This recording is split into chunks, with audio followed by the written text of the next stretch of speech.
დღითი დღე იძაბება ვითარება ნამახვან ხესის გარშემო ხელისუფლებას ხეობაში დამატებითი ძალები შეჰყავს. პროტესტის წინააღმდეგ სხვადასხვა მეთოდს იყენებენ. აქციის მონაწილეების მტკიცებით ხელისუფლება მათ დისკრედიტაციას ცდილობს, ასევე აშალეს ბანაკი და გადახნეს ტერიტორია. ხელისუფლება მოსახლეობას პოლიციის ძალით ელაპარაკება, პარალელურად კი დიალოგს თავაზობს. ხალხს აფრთხილებენ, რომ დაემორჩილონ სახელმწიფოს მოთხოვნას. რიონის მცველები ბრძოლის შეწყვეტას არ აპირებენ.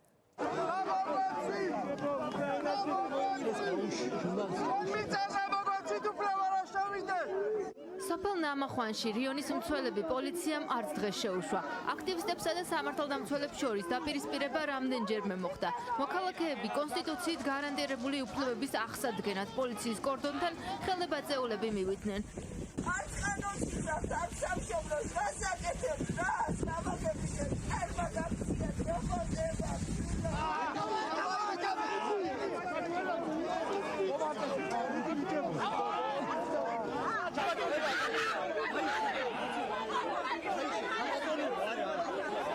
ხეობის მცველები ითხოვდნენ ნამუხვან ჰესის მშენებლობა შეჩერდეს და საპროტესტო ბანაკში დაბრუნების უფლება მიეცეთ. მშვიდობით გაგვიარა და არ გვეძლევენ ამის უფლებას.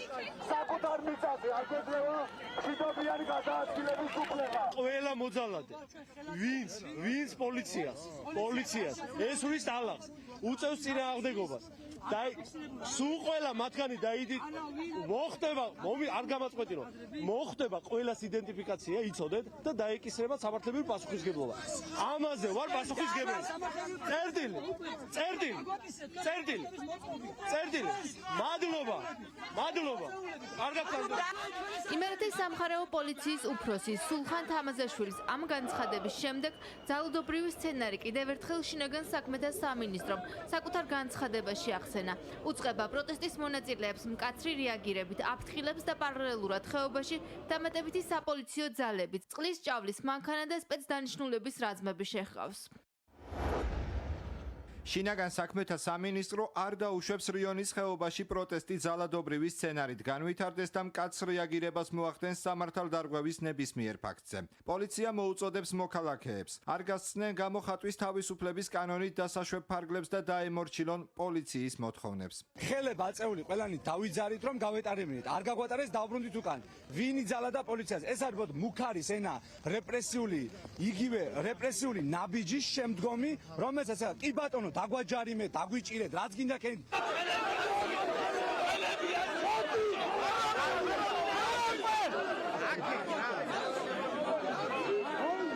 კიდევ ერთი დაპირისპირება აქციის მონაწილეებსა და სამართალდამცველებს შორის ენკას ბაზასთან მოხდა. რიონის მცველები კომპანიისა და სახელმწიფოსგან მშენებლობის შეჩერებას ითხოვდნენ. ერთ მუშტად ვიკრებით ყველა ამ დაძახების დროს ეს არის ყველაზე უფრო საშიში პროცესი ხელისუფლებისთვის და ამას მოუწოდებს სწორედ მათ, რომ უნდა ეშინოდეთ ჩვენის ამერტობის და კომპანია ენკამ უნდა შეიგნოს, რომ ის ვერ ააშენებს აქ ამ პროექტს, როცა ეს არ არის ქართველი ხალხის ნება, იმიტომ რომ ის არის წინააღმდეგობრივი ჩვენი სახელმწიფო ინტერესებისთვის და თითოეული ჩვენთაგანის ინტერესისთვის. 85 წლის ხანი ვარ და ეს საბორი არ მინახი. იმიტომ რომ აშინე. ჩვენი ფიქრეთ რომ გვეშენება, ჩვენ შვილები არ აშენებს, გამჩერდა და ხსიშობელი გასტომდი. რიონის მცველები შინაგან საქმეთა სამინისტროს მიზან მიმართულ დისკრედიტაციაში ადანაშაულებენ. ალკოჰოლური სასმელის ქონა და მიღება ბანაკის წესებით მკაცრად იკრძალება. აქციის მონაწილეები ამტკიცებენ, რომ კარვების დაშლის დროს არყისა და ლუდის ბოთლები პოლიციამ ჩადო.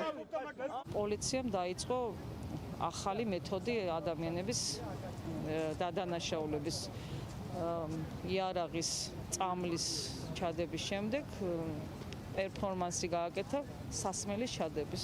როდის მოხდა ეს ტრაქტორით ათაურობის გადასხმა? ადგილი, სადაც რიონის მცველების ბანაკი იყო, პოლიციამ გუშინ დაშალა. კარვები დაჭრა, ტერიტორია კი ტრაქტორით გადათხარა.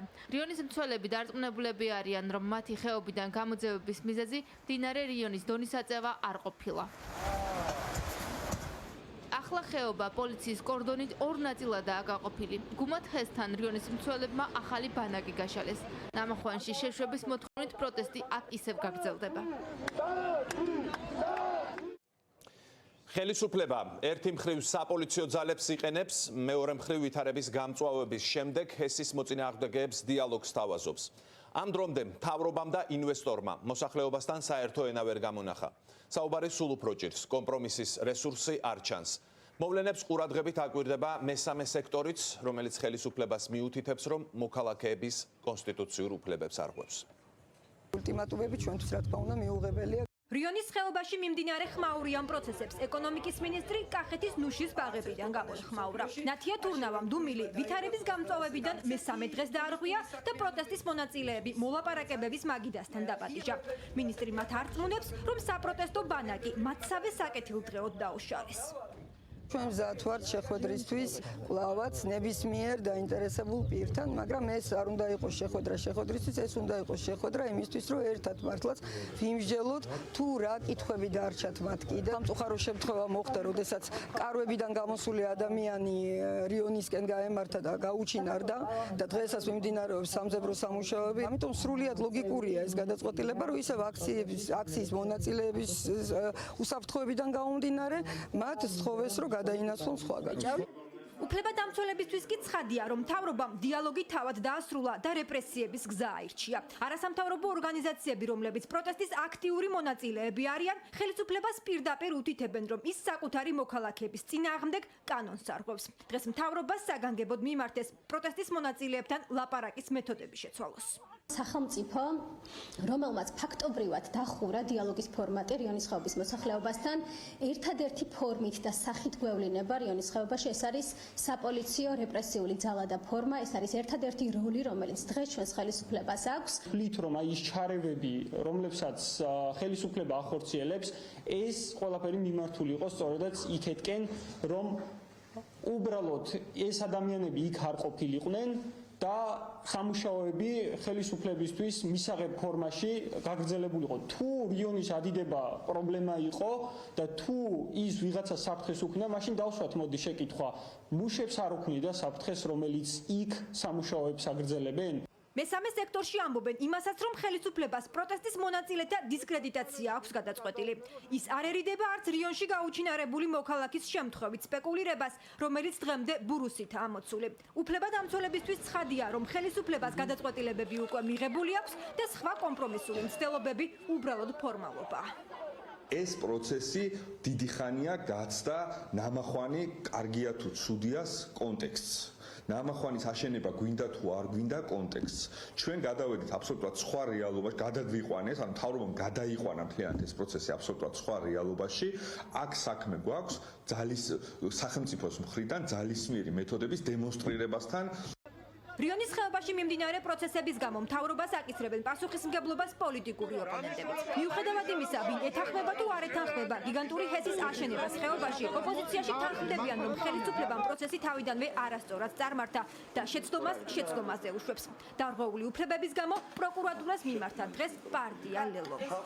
თუ პროკურატურა არ დაიწყებს გამოძიებას, ეს იქნება მათი მხრიდან დანაშაულში თანამონაწილეობა. რეპრესიული ანტიკონსტიტუციური მოქმედებებით ხელისუფლება სხვა შორის ახალისებს სწორედაც რომ რადიკალურ და ქსენოფობიური განწყობილების ნაწილის პოზიციებს და მიიღებს უარეს შედეგს. ის გასაგებია ხარ, რომ ამას აკეთებენ იმისათვის, რომ ეს ხალხი რაღაცნაირად იქიდან გამოდევნონ, არ მიცემენ პროტესტის საშუალება, რომ მერე შეასრულონ რაღაცის პროექტი, რომლის ვალდებულებაც აიღეს კონკრეტული ინვესტორის წინაშე. ამ ადამიანებს პრინციპულად ართმევენ პროტესტის უფლებას, რომლებიც არიან თვითორგანიზებულები, რომლებიც იბრძვიან სამართლიანი მოთხოვნებით.